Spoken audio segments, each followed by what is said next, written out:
Assalamualaikum warahmatullahi wabarakatuh. Alhamdulillah, la haula wala quwata illa billah, amma ba'du. Segala puji bagi Allah, hanya kepadanya lah kita memuji, meminta pertolongan dan mohon ampunan kepadanya. Dan kita pun berlindung kepada Allah dari kejahatan diri dan kejelekan amal-amal kita. Salawat dan salam tetap terimpah curah kepada junjungan baginda Nabi kita Muhammad SAW, keluarganya, sahabat beliau dan pengikut beliau yang istiqomah berada di jalannya, mengikuti jejak langkah beliau. Alhamdulillah, ini saya dapat Al-Quran terjemah dari BWA ya, dari inovasi wakaf gitu ya. Sangat disayangkan kalau kita diberi tapi tidak dipelajari dan diamalkan, yang lebih terpenting gitu. Nah, saya akan sedikit memberi apa yang saya pelajari dari guru-guru saya, ya kan. Jadi nggak sekedar pemahaman saya sendiri itu ya. Nggak boleh, Islam itu harus bersanad gitu. Sanadnya harus jelas. Dan belajar Islam itu wajib supaya kita tidak bertaklid buta atau kita mengikuti dan kita tidak tahu yang diikuti ini benar atau salah, kan bahaya gitu ya. Kayak kita diajak masuk ke kereta api yang gerbongnya bagus, nyaman, fasilitasnya lengkap, kira-kira mau ikut gak? Mungkin kebanyakan orang umumnya kepengen masuk ikut gitu, tapi ada hal yang terpenting. Kalau kita tidak nanyakan tujuannya, ini bahaya. Nah, ternyata tujuannya ke jurang gimana, maka fasilitas yang ada, yang kenyamanan, yang seolah-olah itu memberi kita kenikmatan, tapi ternyata terjerumus ke dalam jurang, kan semua jadi sia-sia, bahaya. Begitu dalam kehidupan, kalau kita melihat kehidupan ini dengan pemahaman kepintaran kita atau nafsu kita tanpa dibimbing oleh wahyu, maka kadang-kadang kita terjerumus karena akal manusia itu terbatas, ya kan. Maka Allah menurunkan nabi untuk membimbing umatnya, manusia, supaya tidak tersesat. Nah, kita buka pemahaman ayat tentang Al-Taqarah ini ya, sama. Kita baca dulu. A'udzu billahi minasyaitonir rajim. Bismillahirrahmanirrahim. Alif lam mim. Zalikal kitabu la raiba fihi hudal lil muttaqin alladzina yu'minuna bil ghaibi wa yuqimunas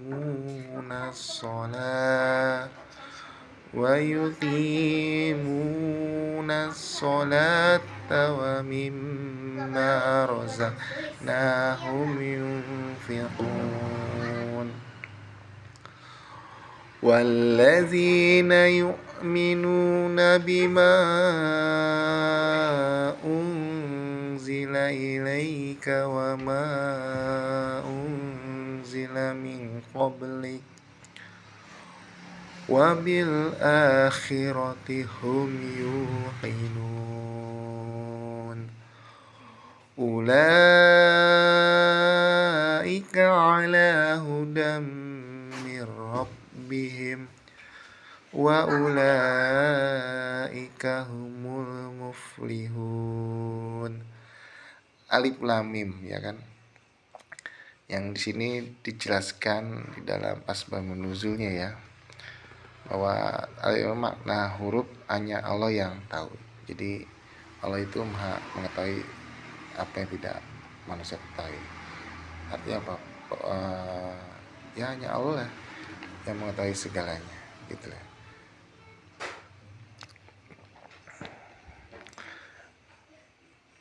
Dan di ayat selanjutnya tentang zalikal kitab, ya kan. Kitab Al-Qur'an ini tidak ada keraguan padanya. Pada siapa? Fi hudalil muttaqin, itu orang-orang bertakwa. Jadi orang-orang yang bertaat, takwa itu tidak akan meragukan tentang apa yang Allah perintahkan di dalam firman-Nya dan juga apa yang Allah larang. Dan tidak ada sedikit pun mereka meragukannya. Karena mereka mengetahui tentang bagaimana Allah menunjukkan kebesarannya, ya kan? Yang dimana Allah menciptakan langit dan bumi tanpa tiang, gitu. Ya kan? Itu tentang pemahaman akidah, keyakinan kita bahwa kitab ini betul-betul dari kalamullah gitu. Nah, nanti ada pembahasannya bagaimana kita untuk meyakini, membuktikan kebenaran tentang Islam gitu, dengan mohon maaf agama di luar Islam bisa nggak kebenarannya dibuktikan, dan Islam bisa dibuktikan bahwa kebenaran ini benar-benar kalamullah. Dan Allah menuntun pemikiran kita bahwa kita untuk meyakini, beriman kepada Allah aja Allah tuntun cara berpikir kita, sehingga bukan dogma ya, jadi keyakinan kita 100% bahwa ini benar-benar kalamullah dan bisa dibuktikan gitu lah. Allazina yu'minuna bil ghaibi. Nah, ya Pak, yaitu mereka yang beriman kepada yang goib. Nah, goib ini kalau kita dimaknai secara bahasa Indonesia mesti identik dengan makhluk halus kan yang namanya goib, hantu, apalagi yang sekarang ada film-film horor senderbolong, pocong, bukan. Jadi yang dimaksud goib itu sesuatu yang lampau, sesuatu yang tidak terlihat, ya kan, yang mungkin orang mendetikan makhluk halus itu ya, maksudnya sesuatu yang tidak terlihat itu sesuatu yang lampau, sesuatu yang akan datang gitu. Itu hal-hal yang gaib, dari mana kita dan untuk apa kita dan akan kemana setelah ya di dunia kan gitu.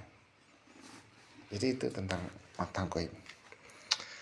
Wa yuqimuna sholata wa mimma razaqnahum yunfiqun.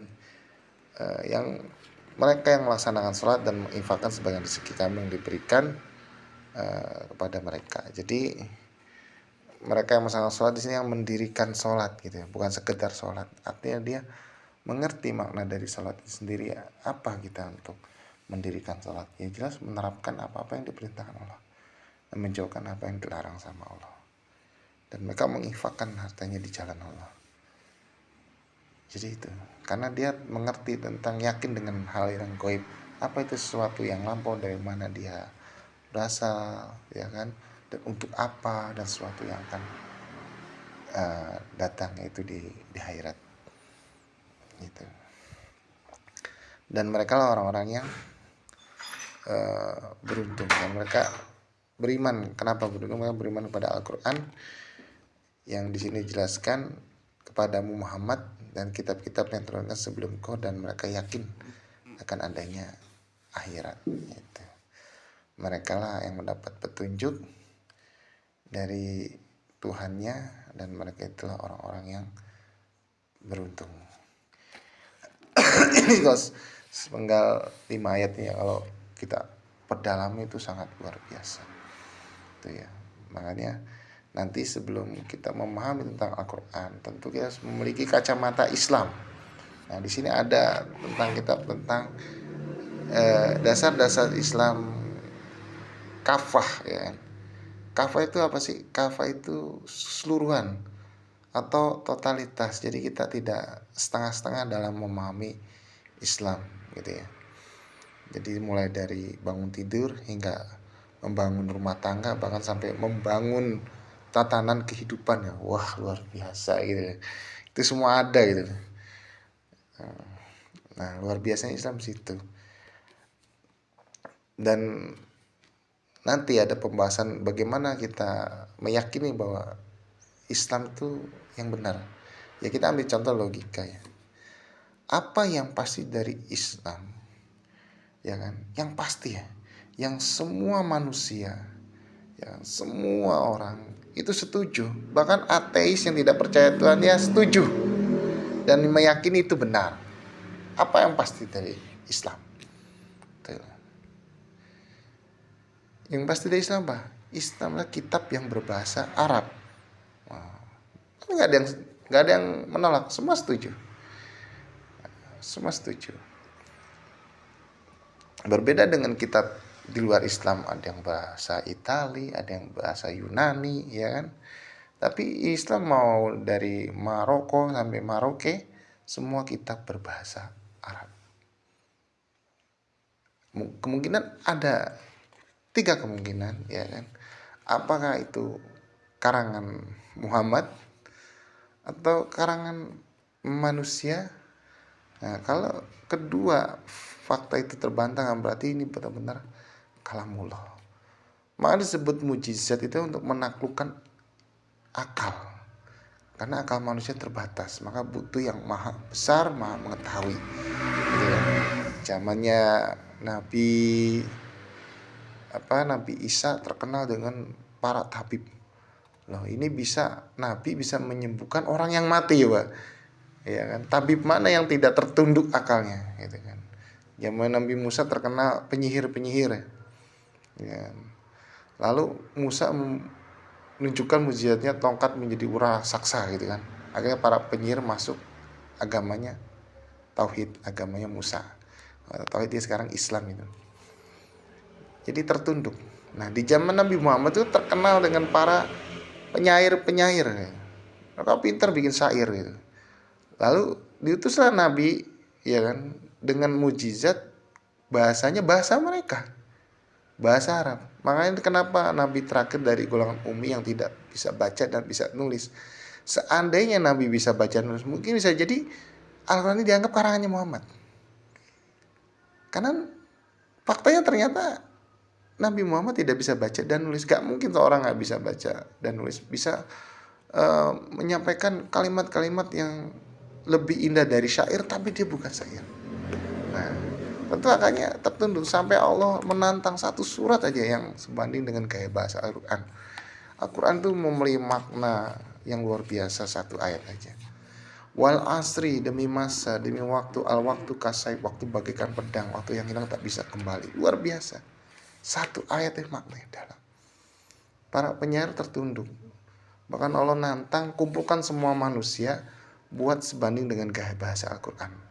Kalau aku yang kalah, kata Allah, aku ikut kamu. Kan sebenarnya gak fair kan, satu musuh banyak gitu. Tapi karena Allah maha besar, maha kuasa, maka tidak akan ada yang mampu mengalahkan Allah SWT, karena dialah sang pencipta. Iya, Masya Allah. Maka nanti sebelum kita bahas tentang Al-Quran, bagaimana memahami Al-Quran, itu kita tata dulu tentang pola pikir kita harus Islami. Iya. Nah, ini kalau kita pola pikirnya Islami, kita bahkan bisa memaknai ayat itu sedalam mungkin, luar biasa. Seperti tentang makna goib, ya kan? Apa yang dimaksud dengan sesuatu yang goib itu, sesuatu yang lampau, sesuatu yang terlihat, dan sesuatu yang akan datang. Seperti yang tidak terlihat itu apa, ajal, rezeki, itu sesuatu yang goib. Sesuatu yang akan datang, tentang kematian, tentang apa, akhirat. Gitu. Nah, tadi itu tentang bagaimana membuktikan Al-Quran ini kalamullah. Gitu. Makanya kan sampai sekarang kadang kita bertanya-tanya, kenapa ya kok Al-Quran itu berbahasa Arab, mulai dari Timur Tengah sampai ke Indonesia, dari Sabang sampai Maroko, sampai Maroke. Ternyata ada maksud dan tujuannya. Itu untuk membuktikan inilah mujizat, betul-betul kalamullah. Dan Nabi kita ternyata dari golongan ummi, ada maksud tersembunyi. Coba seandainya Nabi kita itu pintar baca, mungkin dikira wah ini karangannya Muhammad karena dia pintar baca nulis kan gitu. Jadi itu dulu ya untuk pembahasannya, sebelum nanti kita bahas tentang dasar Islam secara apa. Sekian dari saya. Jika ada pertanyaan, gak apa-apa disampaikan di kolom komentar. Assalamualaikum warahmatullahi wabarakatuh.